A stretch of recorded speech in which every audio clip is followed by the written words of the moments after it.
Hello दोस्तों, knowledge group पे मैं प्रियंका आपका स्वागत करती हूँ।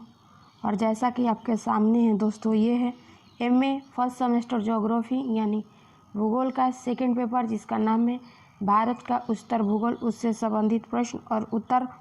प्रश्न जो है दोस्तों लॉन्ग क्वेश्चन से संबंधित है, ठीक है। 15 नंबर का क्वेश्चन जो आता है लॉन्ग, उससे संबंधित प्रश्न और व्याख्या है।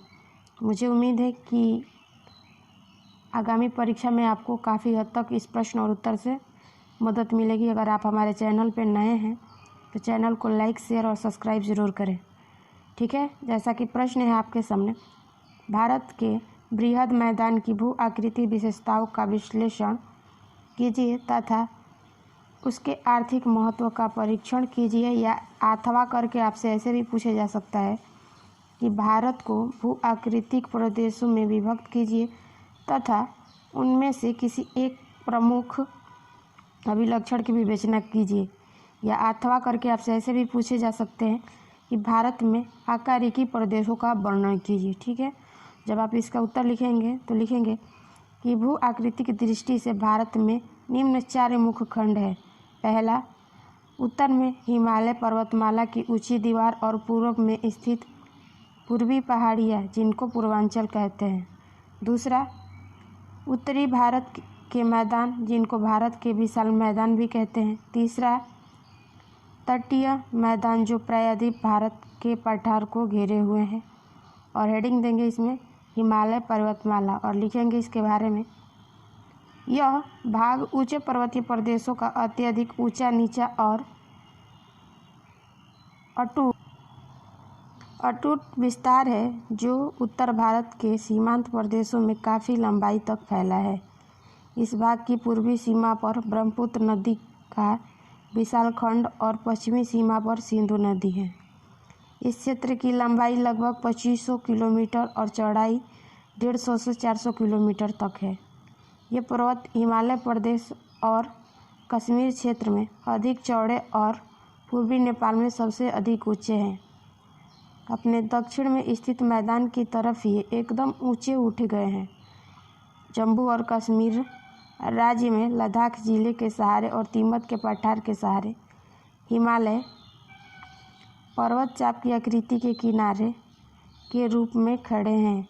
5 करोड़ वर्ष पहले इस पर्वत के स्थान पर तैथिस सागर का एक भाग फैला था। उस जमाने की नदियों ने हिमालय के जगह पर तल का विशाल ढेर जमा कर दिया। बाद में मध्य नूतन युग में अगल बगल से पड़ने वाली धरती के बिछाओं ने विशाल तलछट के ढेर से लगी हुई समुद्र की इस तली को धीरे धीरे ऊंचे उठाया और उसको अत्यंत जटिल विशाल पर्वत श्रृंखला के रूप में खड़ा कर दिया। यही पर्वत श्रृंखला हिमालय कहलाई और यह संसार के सबसे तरुण वलित पर्वतों में से एक है। इसके बाद थोड़े थोड़े अंतर से हिमालय ऊंचे उठता, जिससे नदियाँ फिर युवा बन गई। उन्होंने अपनी तली को काटकर जलोढ़ वेदिकाएं अलग अलग तलों पर बना दिए। हिमालय में प्रायः वे सब स्थल रूप मौजूद है जो स्तर वाले भूखंड पर उग्र वलयन यानी अत्यधिक मोड़ पड़ने से बनते हैं। सामान्य रूप से हिमालय में 3 मुख्य श्रेणियां हैं। पहला, दक्षिणी छोर में फैली हुई शिवालिक श्रेणी। दूसरा, तिब्बत की सीमा में मिली हुई महान हिमालय श्रेणी। और इन दोनों के बीच स्थित लघु हिमालय श्रेणी। आगे लिखेंगे, दूसरा हेडिंग डालेंगे दोस्तों शिवालिक श्रेणी और लिखेंगे इसमें, इस श्रेणी में नीचे और समांतर पहाड़ियाँ हैं जो गोलाश्मों और मृत्तिकाओं से बनी हैं। इनको हिमालय के गिरपाद कहते हैं। पश्चिम में इनकी चौड़ाई 50 किलोमीटर है, लेकिन पूर्व की तरफ इनकी चौड़ाई घटती जाती है और बंगाल के द्वारों में इसका अस्तित्व समाप्त हो जाता है। इनकी ऊंचाई प्रायः 1200 मीटर 20 मीटर से कम है और अपतनिक कटकों और अभिनतिक घाटियों के रूप में स्पष्ट दिखाई देता है। यह श्रेणी हिमालय बनाने के बाद ऊंची उठी थी, इसलिए हिमालय से दक्षिण और पश्चिम की ओर बहने वाली नदियों का मार्ग रोका और अस्थायी झीलें बना दी। आगे लिखेंगे आप इसमें हेडिंग वो है लघु हिमालय। लिखेंगे इसके बारे में कि शिवालिक श्रेणी के उत्तर में लघु हिमालय फैला हुआ है। नदियों ने इसको गहरा कर दिया है, फलस्वरूप यह बहुत कटी फटी श्रेणी है और इसकी सीमा भी अस्पष्ट है। कुछ कटकों जो महान हिमालय के दक्षिण बाजू पार्श्व के से शाखा के रूप से निकले हैं, लघु हिमालय में शामिल कर लिया गया है। ये कटक पश्चिम की तरफ चले गए हैं। इनकी सीमा अस्पष्ट है। इनके नाम हैं धौलाधर, पीर पंजाल या नागटिबा। लघु हिमालय की चौड़ाई 80 किलोमीटर और इसका एक नाम हिमाचल भी है। आगे हेडिंग लिखेंगे आप महान हिमालय या हिमाद्री। इसी को लिखेंगे यह लंबी और अटूट श्रेणी संसार की सबसे ऊंची श्रेणी है। समुद्र तल से इसकी ऊंचाई 6100 मीटर यानी 6100 मीटर और इसके शीर्ष यानी माथा लगभग 25 किलोमीटर चौड़ा है। इसके ऊपर अनगिनत हिमाच्छादित शिखर छितराए हुए हैं। उत्तरी भारत के विशाल मैदानों के उत्तरी छोर से इस शीर्ष की दूरी लगभग 150 किलोमीटर है। नेपाल में उत्तरी सीमांत भाग की स्थिति इसका एक शिखर जिसका नाम एवरेस्ट है, उसकी ऊंचाई दोस्तों 8848 मीटर है और संसार भर में सबसे ऊंचा शिखर है। इसकी यह अन्य उल्लेखनीय शिखर कंचनजंगा 8598 मीटर, महाकालू जो है 4881 मीटर, धौलागिरी 8172 मीटर, जबकि नंगा पर्वत जो है 8126 मीटर। 180 अंश पूर्वी देशांतर के पास महान हिमालय में एक शाखा उत्तर पश्चिम की ओर चली गई जिसका नाम जास्कर श्रेणी है। जास्कर श्रेणी महान हिमालय के पास ही स्थित है। यह महान हिमालय के उत्तरी पार्श्व के सहारे लद्दाख में कारगिल तक चली गई। महान हिमालय उत्तरी पश्चिम में नंगा पर्वत 8126 मीटर पर समाप्त हो जाता है और पूरब में तिब्बत में ब्रह्मपुत्र नदी के पास स्थित नामचामा वर्बा 7756 मीटर पर समाप्त है। यह श्रेणी पूरे साल भर हिम से ढकी रहती है और इसके हिम क्षेत्र में ग्लेशियर निकले हैं। जम्मू और कश्मीर राज्य के उत्तरी भाग में काराकोरम या मुजतांग नाम की ओर से दूसरी श्रेणी है। यह श्रेणी हिमालय के पास स्थित है और पूर्व पश्चिम दिशा में फैली है। इसके कई शिखर जिसे 7620 मीटर से अधिक ऊंचे हैं। K2 या गाडविन ऑस्टिन शिखर 8611 मीटर, जिसका स्थान संसार में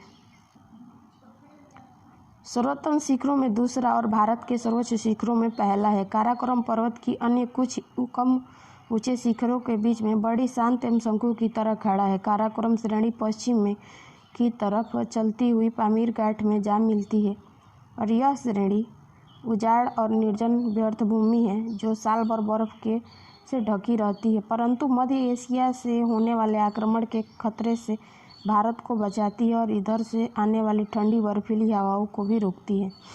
आगे हेडिंग डालेंगे आप दोस्तों, वो है पूर्वी उच्च भूमि यानी पूर्वांचल। लिखेंगे इसके बारे में कि इस उच्च भूमि में वे पहाड़ी श्रेणी शामिल है जो अरुणाचल प्रदेश के पूर्वी भाग और बर्मा की सीमा से सटे हुए हमारे अन्य राज्यों में नौचंद्र की तरह उत्तर दक्षिण दिशा में फैली हुई है और इसके उत्तर में डीफूबूम नामक उच्च पर्वत श्रेणी है जिसका सबसे ऊंचे स्थान यानी 4578 मीटर ऊंचा है। डीफूबूम के दक्षिणी छोर पर पटकई बूम पर्वत आरंभ होता है और भारत बर्मा की अंतर्राष्ट्रीय सीमा के साथ साथ दक्षिण की छोर और कुछ दूर चलकर नागा पर्वत में विलीन हो जाता है।